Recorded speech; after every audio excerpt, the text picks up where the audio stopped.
Greater Visakha corporation budget సమావేశం ప్రశాంతంగా ముగిసింది. బడ్జెట్ లో ప్రజా ప్రయోజనాల దృష్ట్యా అన్నింటినీ ఆమోదించాల్సి వచ్చిందని జనసేన కార్పొరేటర్ కందుల నాగరాజ్ అన్నారు. సమావేశం సారాంశంపై కార్పొరేటర్ నాగరాజ్ తో మా ప్రతినిధి రాజు ఫేస్ టు ఫేస్.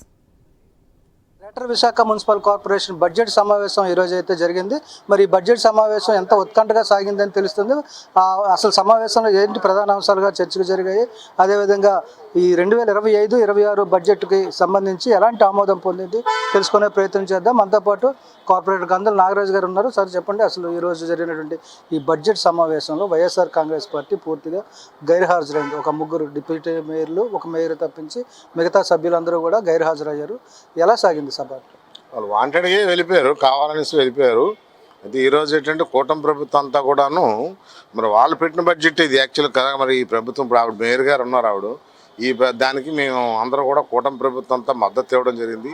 కాకపోతే ఏంటంటే కొంచెం వాడివేడిగా జరిగినప్పుడు కూడా కొన్ని కేటాయింపులు తక్కువగా ఉన్నాయనేసి మా తాలూకు భావన.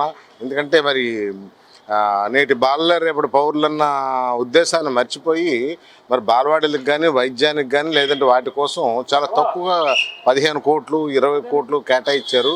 ఇవాళ ఏంటంటే ఎక్కడ చూసినా అంగన్వాడీలు బాలవాడీలు చాలా దీనావస్థితిలో మరి ఎలా ఉన్నాయంటే పడిపోవడానికి సిద్ధంగా ఉన్నాయి. వాళ్ళు సరిగ్గా మౌలికమైన సదుపాయాలు కానీ ఇమ్యూనిటీస్ కానీ లేని పరిస్థితులు ఉన్నారు. వాళ్ళ కోసం మేము ప్రత్యేకించి మాట్లాడాలని అనుకున్నాం. కానీ మరి ఇక్కడ పరిస్థితులు ఏంటంటే మరి లాస్ట్ అండ్ ఫైనల్లో మరి ఆమె కూడా వాళ్ళందరూ వెళ్ళిపోవడం వైసీపీ మరి కూటమి ప్రభుత్వం ఏంటంటే వాళ్ళకి మద్దతు ఇవ్వడం జరిగింది. మరి ఈ సంవత్సరానికి మరి ఇదే పరిస్థితి. మరి దీని మీద నెక్స్ట్ రాబోయే తరంలో మరి రాబోయే సంవత్సరంలో తప్పనిసరిగా కూటమి ప్రభుత్వంలో మరి మేము మేయర్ స్థానాన్ని కైవసం చేసుకోవడం కన్ఫర్మ్. అప్పుడు తప్పనిసరిగా మరి మౌలిక సదుపాయాలు కానీ లేదా నగర అభివృద్ధి పట్ల కానీ ప్రత్యేకంగా శ్రద్ధ పెట్టి తప్పనిసరిగా అభివృద్ధి చేస్తాం. మేయర్ మార్పు అనేది ఎప్పుడులోగా ఉండొచ్చు? ఆల్రెడీ మరి కలెక్టర్ గారికి మెమరాండం ఇవ్వడం జరిగింది, నోటీస్ ఇచ్చాము. దాని మీద ఏమో వారు ఒక డేట్ ఇస్తారు. ఆ డేట్ ఇచ్చిన తర్వాత దాని మీద మేము వాళ్ళు నిర్ణయం తీసుకున్న తర్వాత డేట్ ఇస్తారు. అంటే మీకు సరిపోయినటువంటి సభ్యుల సంఖ్య తక్కువగా ఉంది అని చెప్పి ప్రచారం జరుగుతుంది.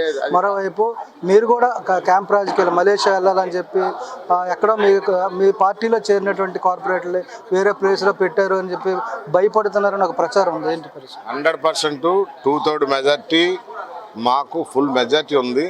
64+ ఎక్సెప్షన్ మెంబర్స్ కూడా మాకు ఫుల్ సపోర్ట్ ఉంది.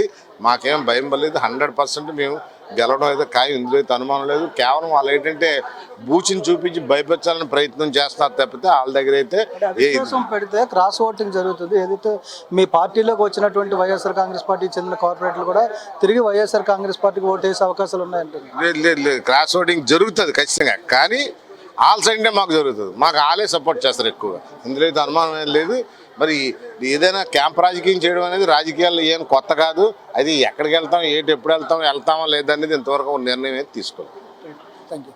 ఏదైతే ఈరోజు జరిగినటువంటి సమావేశం ఏదైతే ఉంది, దీంట్లో ప్రజా సంక్షేమం కోసం దృష్టిలో పెట్టుకొని బడ్జెట్ని అయితే లోటుపాట్లు ఉన్నప్పటికీ కూడా ఆమోదించడం జరిగింది. మాట్లాడడానికి కూడా వైఎస్ఆర్ కాంగ్రెస్ పార్టీకి సంబంధించినటువంటి కార్పొరేటర్లు రాకపోవడంతో మాట్లాడే అవకాశం కూడా లేకపోయింది. అయినప్పటికీ కూడా బడ్జెట్ ఆమోదం అయితే జరిగింది. రాబోయే రోజుల్లో మేయర్ మార్పు జరిగిన తర్వాత అంతా పారదర్శకంగా జరుగుతుంది. ప్రజా సంక్షేమానికి అదేవిధంగా ఉద్యోగుల సంక్షేమానికి కూడా కూటమి ప్రభుత్వం పెద్దపీట వేస్తుందని చెప్పి ఏదైతే మేయర్ మార్పుకి ఉండాల్సినటువంటి సంఖ్యా బలం కూడా కూటమి నేతలకు ఉందని కరాఖండిగా చెప్తున్న పరిస్థితి కనిపిస్తుంది. రాబోయే రోజుల్లో ఖచ్చితంగా మార్పు అయితే ఉంటుందని చెప్పి కార్పొరేటర్ కందుల నాగరాజ్ తెలియజేస్తున్నారు. వీడియో జర్నలిస్ట్ స్వామితో రాజు, ఐ న్యూస్, విశాఖపట్నం.